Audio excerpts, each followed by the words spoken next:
This story happened in October of 2004, back when I was still a third-year high school student.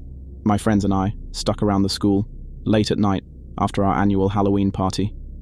We had agreed to try out my friend's Ouija board. It wasn't the brightest idea, but we needed a thrill. We found a nice spot under a huge narrow tree and proceeded with our half-assed ritual. There were 5 of us, 2 boys and 3 girls. We were all expecting some kind of paranormal contact. Rumors had it our school was haunted, but we've never really experienced anything firsthand, and it was Halloween when all the spirits came out to play. We all wanted to get spooked. Also, we've never seen a Ouija board firsthand before, so we were pretty excited. Our school was an old Spanish colonial house, built in the 1800s when the Spaniards still occupied the Philippines. We were in a section of the school that doesn't get used often, located beside a creepy old Jesuit house. People only go there when they needed to use the restroom, store equipment on one of the sheds, or make out with their boyfriends or girlfriends. We sat down in the middle of an open space with only an exposed bare bulb nearby, illuminating the surroundings. We were all having a laugh, scaring each other with what-if scenarios. It was your typical dumb kids doing dumb things. My friend who brought the Ouija board proceeded to place it in the middle of our circle. If I remember correctly, it was the glow-in-the-dark version, which we found hilarious, but it gave us the ability to see what was written in the dark. Not knowing what to do, and going after what we've seen in movies, we all proceeded to place our index finger on top of the planchette. We sat there looking at each other, until one of us said, "What's next?" We didn't know if there was a proper way to start the ritual, plus the board didn't come with instructions, so we decided to just throw in a question. "Is anyone there?" I called out into the darkness. "If there are spirits living here, please talk to us." One of the girls joined in. We clearly had no idea what we were doing. Still, nothing. Not even the slightest bit of wind.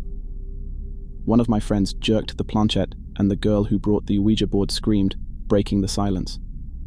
We all laughed at how ridiculous it was. After a bit of joking around, we decided to give it another go.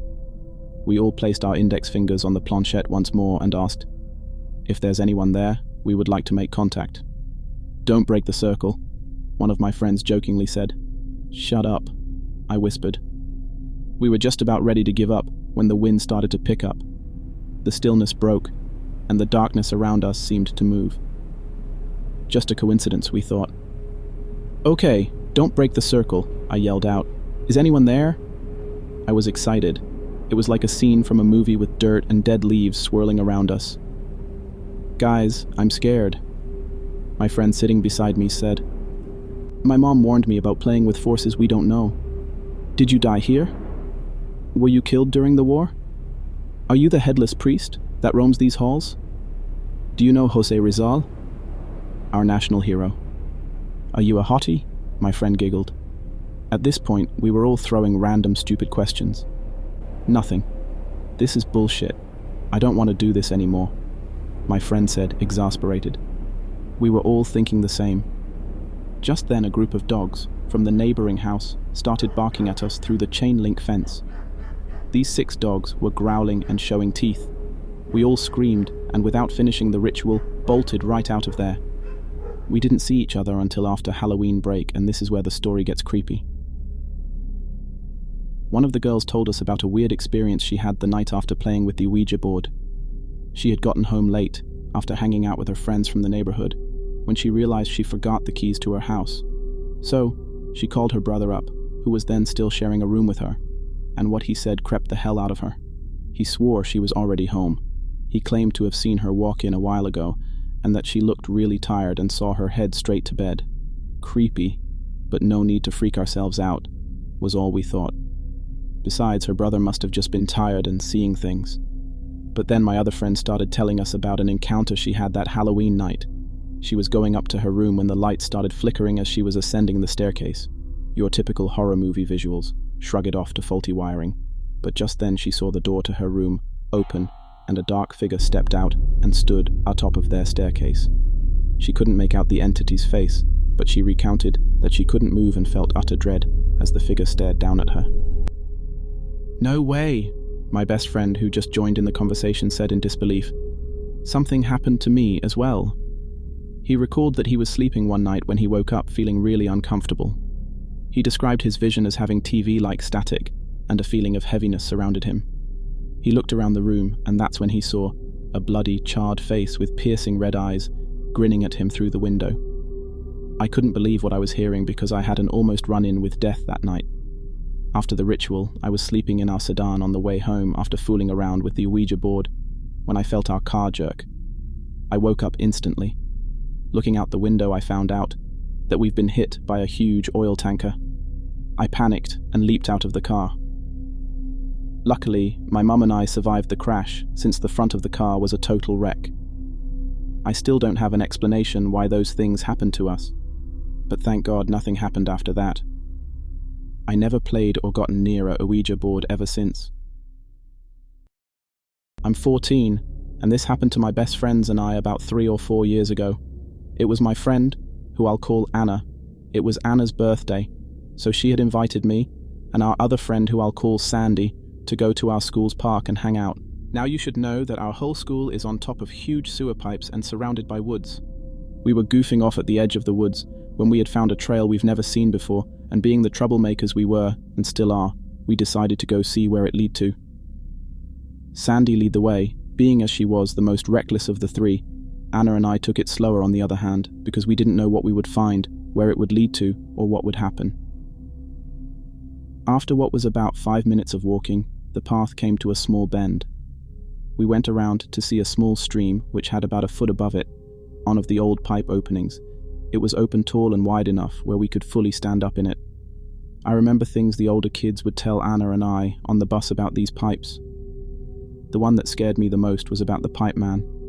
The pipe man was said to live in the pipe, and any time he got hungry, he would go and kidnap little girls, kill them, and eat them. So, of course, me being the scared little shit I was at that age, I got really uneasy.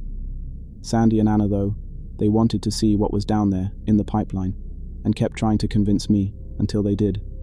We went maybe 3 or 4 feet in, but it got too dark, and we couldn't see. The smell. It smelt so bad in there that we were gagging and had to get out. Being Anna's birthday, Sandy and I were sleeping over at her house. At this time, we were all curious about what was in the pipe, so as we left the front to the trail, Anna took off her hat and put it in front of the trail.